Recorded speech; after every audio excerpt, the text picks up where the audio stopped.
기도회를 하나님 앞에 올려드리겠습니다. 함께 기도합니다.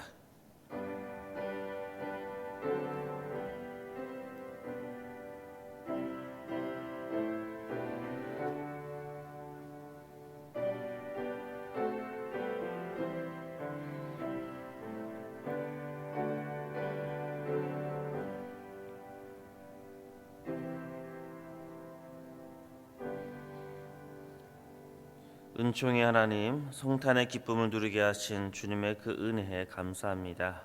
오늘도 주님께서 우리에게 허락한 이 하루, 주의 말씀 가운데 넉넉히 이 세상을 이기며 온전히 하나님의 사랑에 거하는 자녀 될 수 있도록 인도하여 주옵소서. 예수님의 이름으로 기도합니다. 아멘. 오늘 우리에게 주시는 말씀 요한 1서 2장 15절에서부터 17절까지 말씀입니다. 요한 1서 2장 15절에서 17절까지 말씀을 우리 같이 한 목소리로 읽도록 하겠습니다. 15절입니다. 이 세상이나 세상에 있는 것들을 사랑하지 말라.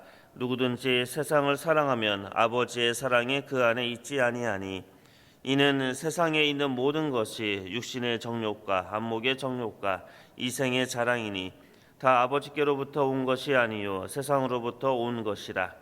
이 세상도 그 정욕도 지나가되 오직 하나님의 뜻을 행하는 자는 영원히 거하느니라. 아멘. 이 아침에 주님의 말씀의 은총이 저와 여러분에게 함께하기를 소원합니다. 어제 우리는 성탄절을 맞이해서 아이들과 더불어서 성탄 축하 발표회라고 할까요? 일종의 요즘의 말로 이야기한다면 생일잔치, 예수님의 생일잔치를 함께 했던 것 같습니다. 우리는 한 가지 공통점이 있지요. 그것은 이 땅에 태어난 모든 인간은 동일하게 다 생일을 갖고 있다는 겁니다. 그리고 그 생일날 우리는 보통 잔치를 합니다. 그런데 우리는 생일 때 왜 굳이 잔치를 할까요?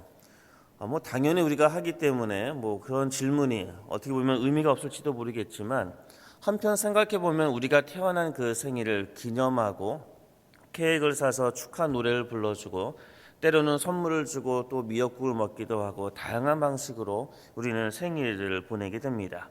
그러면 우리는 왜 생일을 그렇게 보내고 축하를 할까요?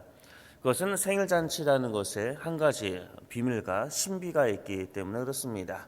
우리는 생일잔치를 하면서요, 과거에 우리가 태어났던 것을 기억하고 또 지금 현재 함께함과 지금 건강함을 함께 또한 즐거워합니다. 그리고 미래에 우리에게 다가올 건강, 우리에게 다가올 하나님께서 원하시는 그 뜻대로 살아가기를 우리는 소원합니다. 좀 더 다시 표현하면 과거의 생일을 기억하고 현재를 함께함을 기뻐하며 또 미래의 소망을 또한 소원하는 것이 바로 생일잔치입니다. 과거와 현재와 미래가 만나는 그런 신비의 사건일 수 있습니다. 마찬가지로 우리가 성탄을 기념하는 것은요, 예수님께서 과거에 우리의 구원의 문제를 위해서 2000년 전에 우리에게 우리를 위해서 태어나신 것을 기억하고 현재 우리와 함께함, 우리를 구원하신 주님의 그 뜻을 함께 기뻐하고 또 미래에 우리의 구원의 완성을 이루실 바로 우리 하나님의 그 놀라운 계획을 소망하고 소원하는 겁니다. 그래서 성탄을 기념하며 함께 잔치를 벌이는 것은 과거와 현재와 미래가 통합되고 만나는 신비의 사건이고 바로 경이로운 순간이기도 합니다. 그래서 우리는 성탄을 기념해야 되고 성탄 때 예수님의 구원의 사역에 대해서 한번 다시 돌이키며 기쁨을 함께 누리게 됩니다. 시간을 창조하시고 시간을 관통하셔서 우리에게 찾아오시고 우리를 구원하셨던 그 주님, 그리고 미래의 어떤 순간에 우리의 구원의 완성을 위해서 지금도 여전히 하나님 곁에서 중보하시며 우리를 위해서 기도하시는 우리 예수 그리스도 그분을 기억하며 오늘도 넉넉히 이 세상을 이기는 저와 여러분이 되기를 소원합니다. 우리는 지금 말씀 15절부터 17절까지의 말씀을 함께 읽었습니다. 그런데 15절에는요, 명령어가 나오지요. 세상을 사랑하지 말라는 겁니다. 우리가 이 말씀에 좀 더 집중해야 될 것은요, 요한은 명령법을 잘 사용하지 않습니다. 그래서 사복음서라고 일컬어지는 마태, 마가, 누가, 요한복음 중에서 요한복음이 가장 명령이 작습니다. 그리고 여전히 요한 1서도 동일하게 잘 명령하지 않습니다. 그런데 15절은 명령합니다.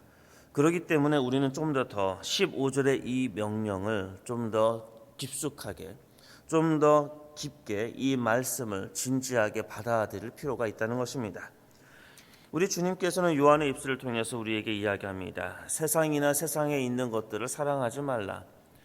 이 말씀은요, 비현실적으로 살아가지 말라, 세상과 등지고 살아가지 말라, 산에 올라가서 그렇게 살아가지 말라라는 의미가 아닐 겁니다. 우리가 확실히 알 수 있는 것은 요한복음 3장 16절, 우리가 너무나 잘 알고 있지요. 하나님께서 이 세상을 사랑하사라는 말로 시작을 합니다. 하나님께서는 이 세상을 사랑합니다. 근데 이때 이 세상은 무엇을 이야기할까요? 좀 더 이것을 그 스펙트럼을 좁게 해서 이야기한다면 바로 인간이라고 이해할 수 있습니다. 하나님께서는 인간을 사랑하셔서 우리의 구원을 위해서 그의 독생자 예수 그리스도를 우리에게 보내주십니다. 하나님은 인간을 사랑하십니다. 지금 15절에 나와 있는 이 세상을 사랑하지 말라는 것은 그래서 인간을 사랑하지 말라라는 의미가 아닙니다. 기독교인으로 이 세상을 살아가면서 바로 적대적으로 살아가라, 인간을 사랑하지 않고 나와 다르다는 이유만으로 심지어 원수마저 사랑하라고 예수님께서 말씀하셨는데, 나와 다르다는 이유만으로, 나와 기질과 성격과 성품이 다르다는 이유만으로 사람을 사랑하지 말라라는 의미가 아니라는 겁니다. 그러면 그 의미는 무엇일까요? 도대체 15절에 나와 있는 세상에 속한 것은 무엇일까요? 그것은 바로 16절에 소개되어지고 있습니다. 크게 세 가지를 우리에게 이야기합니다. 이는 세상에 있는 모든 것이 육신의 정욕, 안목의 정욕, 이생의 자랑이라고 말씀합니다. 우리에게 굉장히 친숙한 말씀이지요. 그리고 이 16절의 이 말씀은 사실 예수님께서 광야에서 시험을 당하셨던 그 사건을 통해서 우리는 그 내용을 좀 더 명확하게 알 수가 있습니다. 마태복음의 말씀에 의하면 예수님께서 광야에 사탄에 의해서 시험을 받으실 때 떡의 시험을 받으십니다. 이 떡은 무엇입니까? 육신의 정욕입니다. 우리 주님께서는 배고픔에도, 그리고 그의 육신에 바로 여러 가지 배고픔에도 불구하고 사탄의 위험을 바로 이기십니다. 사탄의 시험을 이겨내십니다. 우리 주님께서 걸어가셨던 그 길을 걸어가는 그리스도인은 그래서 주님께서 하셨던 것처럼 이러한 우리 육신의 배고픔을 이겨낼 줄 알아야 됩니다. 그것을 다른 말로 요한은 이렇게 표현한 것입니다. 육신의 정욕이라고 말을 하고 있습니다. 그것은 우리 자신의 이 몸으로부터 오는 모든 것들, 때로는 식욕과 색욕과 또 수면욕과 많은 욕망들이 있을 것입니다. 이런 것들을 잘 이겨내라는 것입니다. 그것에 휘둘리지 말라는 것입니다. 오직 말씀이 너희 안에 있어야 되는데 육신의 그러한 정욕 때문에 말씀을 업신여기고 말씀대로 행하지 않고 하나님의 뜻을 거스리는 그런 삶을 살아가지 말라라고 우리 주님께서 말씀하십니다. 그 다음에 안목의 정욕이 나오지요. 마태복음에 의하면 예수님께서 받으셨던 두 번째 시험은 어떠한 시험이었습니까? 그것은 성전 꼭대기에 가서 뛰어내리라는 사탄의 시험이었습니다. 너는 뛰어내리라 라고 이야기합니다. 바로 남들이 보는 시선과 남들이 보는 안목의 그 정욕에 집중하는 모습을 우리는 보게 됩니다. 어떻게 보면 허영일 수도 있고 어떻게 보면 자만심일 수도 있겠습니다. 우리 주님께서는 우리가 갖고 있는 눈에 보이는 안목의 정욕에 대해서 여전히 우리에게 지금 경계하고 계십니다. 우리가 살아가는 이유는 무엇일까요? 우리가 살아가는 모든 행동은 어떤 것일까요? 우리가 행동하는 모든 것들의 그 기준이 타인의 시선이고 타인의 안목이고 우리가 어떻게 보이는지에 집중하게 되어진다면 그것은 하나님의 뜻을 때로는 어기거나 하나님의 뜻대로 살아가지 못하는 모습이 될 수 있을 것 같습니다. 안목의 정욕이 아니라 하나님의 시선에 맞춰서 나의 시선을 맞추는 작업이 우리에게 필요할 것입니다. 전에도 이런 말씀을 드렸지요. 비전에 대해서 우리가 정의할 때 어떻게 정의하지요? 비전은요, 하나님과 눈 맞추는 것이 아니고 비전은 하나님의 시선에 나의 시선을 두는 것이다 라고 이야기했던 적이 있습니다. 하나님께서 바라보시는 그곳을 바라보는 겁니다. 하나님의 시선이 낮은 자리를 바라보고 사회적인 약자를 바라보고 이 시대를 살아가면서 가슴 아프고 고통받는 자를 향해서 하나님의 시선이 바라본다면 우리의 시선을 그 시선에 맞춰야 된다는 겁니다. 우리의 시선을 하나님 눈에 맞추고 늘 하늘을 향해서 살아가고 이 땅을 돌보지 않고 사람을 무시하고 그렇게 살아가는 것이 아니라 하나님께서 바라보시는 그 시선을 향해서 우리의 시선을 맞추며 살아가는 것, 그것이 바로 안목의 그 정욕을 이겨내는 방식일 것입니다. 그리고 이제 이생의 자랑이 나옵니다. 예수님께서 시험을 당하셨던 세 번째 시험, 그 시험은 무엇일까요? 높은 꼭대기 산에 올라가서 사탄에 이야기합니다.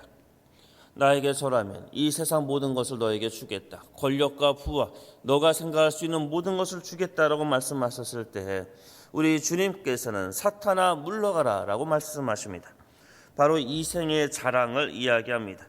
이 땅을 살아가면서 우리가 취할 수 있는 모든 권력들, 부들, 때로는 허영들, 그 모든 이 이생의 자랑들, 그것이 결코 우리의 인생의 목적이나 우리의 삶의 최종적인 목적은 될 수가 없다는 것입니다. 바로 우리 주님께서 이 모든 것을 이겨내셨을 때 주님께서 보여주었던 롤 모델이 있지요. 오직 말씀으로 이기셨습니다. 바로 17절을 보면 이런 말씀이 있습니다. 이 세상도 그 정욕도 지나가되 오직 하나님의 뜻을 행하는 자는 영원히 거하느니라. 바로 이 세상 정욕 모든 것들 다 지나가는데 하나님의 뜻을 행하는 자, 하나님의 뜻은 무엇입니까? 좀 더 구체적으로 우리 눈에 보이는 것으로 표현한다면 하나님의 말씀, 이 성경일 것입니다. 하나님의 말씀, 하나님의 뜻대로 행하는 자, 그는 영원하다라고 우리 주님께서 말씀하고 계십니다.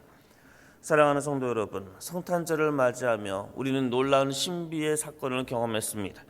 과거와 현재와 미래가 만나는 이 신비의 사건 속에 우리는 주님께서 우리에게 주시는 그 놀라운 구원을 기뻐하고 나아갑니다. 그리고 그 구원을 경험한 자는 바로 오늘 주님께서 주셨던 이 말씀처럼 세상을 사랑하는 자가 아니라 하나님의 뜻대로 행하는 자, 그래서 영원을 보장받는 자입니다. 때로 우리의 육신의 정욕과 안목의 정욕과 이생의 자랑이 우리의 삶 속에 우리를 흔들지라도 그 흔들림에 넘어가거나 시험 당하는 것이 아니라 오직 말씀 가운데 주님께서 우리에게 주신 그 말씀 가운데 이 모든 것들을 넉넉히 이겨나가는 하나님의 백성 되기를 주님의 이름으로 축원합니다. 함께 기도하겠습니다. 사랑의 하나님, 세상을 사랑하지 말라는 주님의 말씀이 때로는 어렵게 느껴질 때가 있습니다. 그 말씀을 잘못 오해하여 사람을 미워하고 적대하며 나와 다르다는 이유만으로 또한 그들을 거부하고 멀리했던 우리의 연약하고 이기적인 모습을 바라보게 됩니다. 주님, 이 말씀을 붙들고 오늘도 이생의 자랑과 안목의 정욕과 육신의 정욕 때문에 하나님의 비전을 바라보지 못하는 그러한 죄인된 삶 살아가지 않게 하시고 주님께서 말씀으로 승리하셨던 것처럼 오직 우리에게 임하시는 하나님의 말씀 붙들고 넉넉히 이 세상을 이겨나가는 하나님의 자녀들 될 수 있도록 인도하여 주옵소서. 예수님의 이름으로 기도합니다. 아멘. 주기도문으로 새벽 기도회를 마치겠습니다. 하늘에 계신 우리 아버지 이름을 거룩하게 하시며 아버지의 나라가 오게 하시며 아버지의 뜻이 하늘에서와 같이 땅에서도 이루어지게 하소서. 오늘 우리에게 일용할 양식을 주시고 우리가 우리에게 잘못한 사람을 용서하여 준 것 같이 우리 죄를 용서하여 주시고 우리를 시험에 빠지지 않게 하시고 악에서 구하소서. 나라와 권능과 영광이 영원히 아버지의 것입니다. 아멘. 오늘도 말씀을 생각하며 함께 기도하기를 원합니다. 주님께서 우리에게 주셨던 놀라운 비전을 품게 하시고 이 세상의 육신의 정욕과 또 안목의 정욕과 이생의